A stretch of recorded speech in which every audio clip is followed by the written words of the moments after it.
कुरुक्षेत्र में किसानों पर लाठीचार्ज के बाद अब वहां कांग्रेसियों का तांता लगा रहा।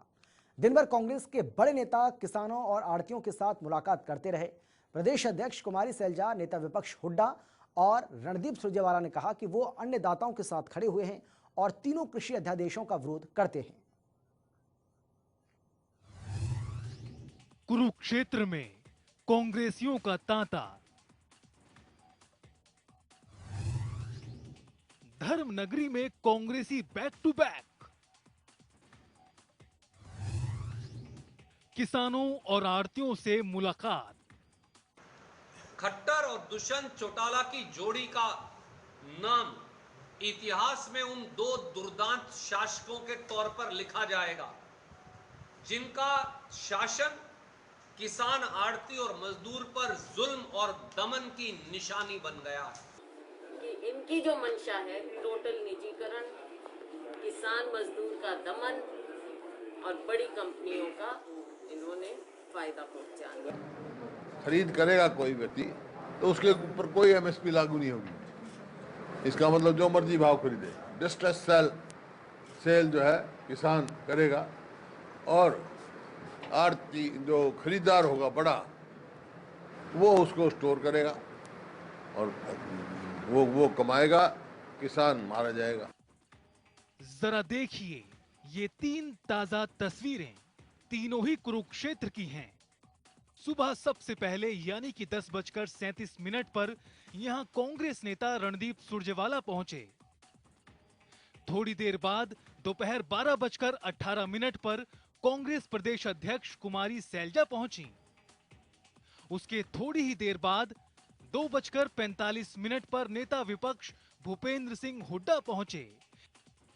एक ही पार्टी के नेता अलग अलग समय पर धर्म नगरी में दस्तक देते हैं और अन्नदाता का समर्थन करते हैं। अलग अलग पहुंचने का कारण तो हमें पता नहीं, लेकिन पार्टी लीडर्स के मुताबिक इतना जरूर कहा जा सकता है कि ये किसानों के जख्मों पर मरहम लगाने का काम करने आए थे। किसानों पर लाठीचार्ज के बाद उनके दर्द को कम करने आए थे, दिखाने आए थे कि कांग्रेस उनके साथ खड़ी है।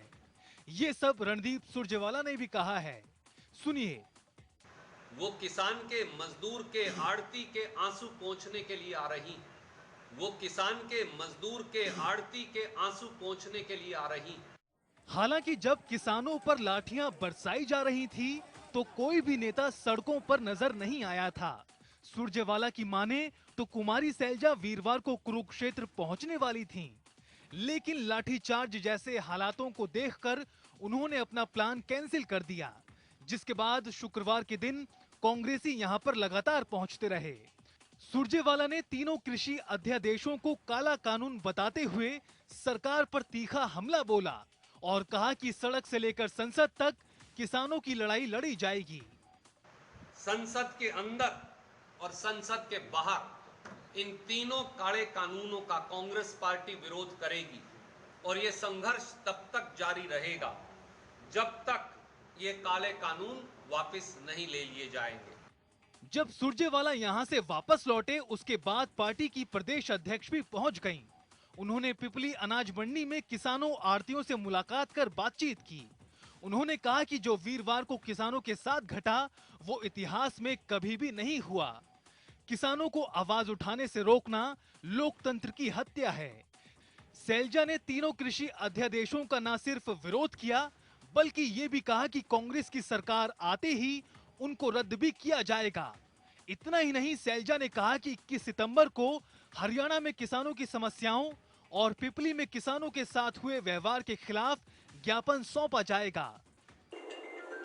इनके खिलाफ कांग्रेस पार्टी 21 तारीख को हर जिले में प्रदर्शन करेगी और ज्ञापन देगी। अभी कांग्रेसियों के पहुंचने का दौर जारी था, क्योंकि सैलजा के यहां से जाते ही नेता प्रतिपक्ष हुड्डा भी धर्म नगरी में पहुंच गए। यानी कि बारी बारी कांग्रेस के नेता कुरुक्षेत्र पहुंच रहे थे। भूपेंद्र सिंह हुड्डा ने भी यहां पहुंचकर किसानों की आवाज बुलंद करने की बात कही। सरकार पर जबरदस्त प्रहार कर किसान विरोधी तो बताया ही, साथ ही कृषि अध्यादेशों को किसान विरोधी करार देते हुए ये भी कहा कि कांग्रेस किसानों के साथ कंधे से कंधा मिलाकर खड़ी है। हरियाणा सरकार इन तीनों ऑर्डिनेंसेस को नामंजूर कर दे और असेंबली में हम बिल लेके आएंगे, प्राइवेट बिल लेके आएंगे और ये पास करेंगे जैसे पंजाब ने कर दिया। ये कॉन्करेंट लिस्ट पे एग्रीकल्चर थोपा नहीं जा सकता है फैसला हमारे प्रदेश में। ये फैसला हमारे को बिल्कुल मंजूर नहीं है। जब तक एमएसपी का प्रावधान नहीं होगा किसान के लिए, ये मंजूर नहीं होगा। ये हिंदुस्तान की विडंबना है कि यहाँ की राजनीति हर मसले पर होती है और किसान तो एक बहुत बड़ा मसला है। सत्ता आती है और सत्ता जाती है, ताजपोशी होती है, ताज उतरते हैं, लेकिन नहीं बदलते हैं हालात धरती पुत्रों के। अब ऐसे में राजनीति की गाड़ी में ड्राइविंग सीट पर चाहे कोई भी रहे, उस गाड़ी की मंजिल कभी किसान हित शायद रही नहीं।